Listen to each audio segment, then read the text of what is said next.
Pathogen কিভাবে উদ্ভিদে সংক্রমণ ঘটায়? How does a pathogen infect a plant? Pathogen প্রাকৃতিক ছিদ্র বা ক্ষতস্থান দিয়ে প্রবেশ করে। The pathogen enters through natural opening or wands.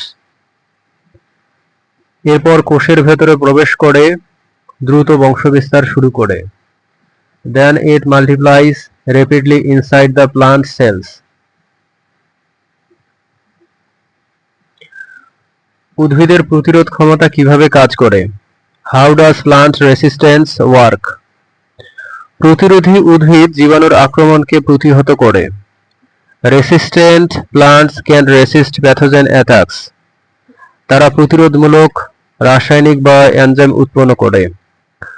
They produce defensive chemicals or enzymes. সমন্বিত রোগ ব্যবস্থাপনা কেন গুরুত্বপূর্ণ? Why is integrated disease management important? IDM বিভিন্ন পদ্ধতির সমন্বয়ে রোগ নিয়ন্ত্রণ করে। IDM controls disease through the combination of multiple approach. এটি টেকসই ও পরিবেশ বান্ধব পদ্ধতি। It is a sustainable and eco-friendly approach. উদ্ভিদ রোগতত্ত্ব কিভাবে খাদ্য নিরাপত্তা নিশ্চিত করে? How does plant pathology ensure food security? এটি ফসলের ক্ষতি কমিয়ে উৎপাদন বৃদ্ধি করে। It reduces crop loss and increases production. ফলে খাদ্যের সরবরাহ স্থিতিশীল থাকে। Thus food supply remains stable. প্রযুক্তি কিভাবে আধুনিক উদ্ভিদ রোগতত্ত্বে ভূমিকা রাখছে? How is technology contributing to modern plant pathology? প্রযুক্তি রোগ শনাক্ত, পূর্বাভাস ও নিয়ন্ত্রণকে সহজ করছে। Technology has simplified disease detection, prediction and control. AI drone ও বায়োটেকনোলজি বর্তমানে ব্যাপকভাবে ব্যবহৃত হচ্ছে। AI drones and biotechnology are now widely used. উদ্ভিদ রোগতত্ত্বে গবেষণার ভবিষ্যৎ কি? What is the future of research in plant pathology? ভবিষ্যতের গবেষণা জিন ভিত্তিক ও তথ্য নির্ভর হবে। Future research will be gene based and data driven. এর মাধ্যমে রোগ প্রতিরোধী জাত ও নতুন প্রযুক্তি উদ্ভাবিত হবে।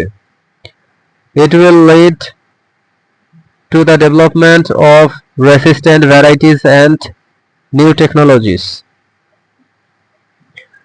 সারসংক্ষেপে উদ্ভিদ রোগতত্ত্বের মূল বার্তা কি?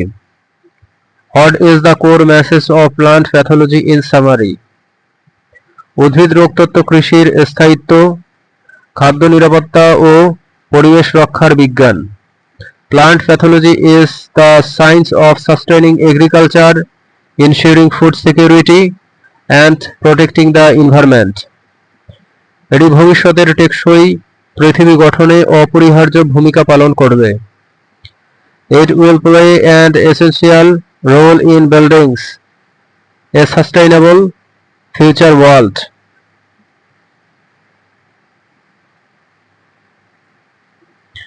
উদ্ভিদ রোগ শনাক্তের প্রথম ধাপ কি? What is the first step in identifying plant disease? প্রথমে গাছের বাহ্যিক উপসর্গ পর্যবেক্ষণ করা হয়। First, external symptoms of the plant are observed. পাতার রং, দাগ বা পচনের ধরন লক্ষ্য করা হয়। Leaf color spots or rotting patterns are examined.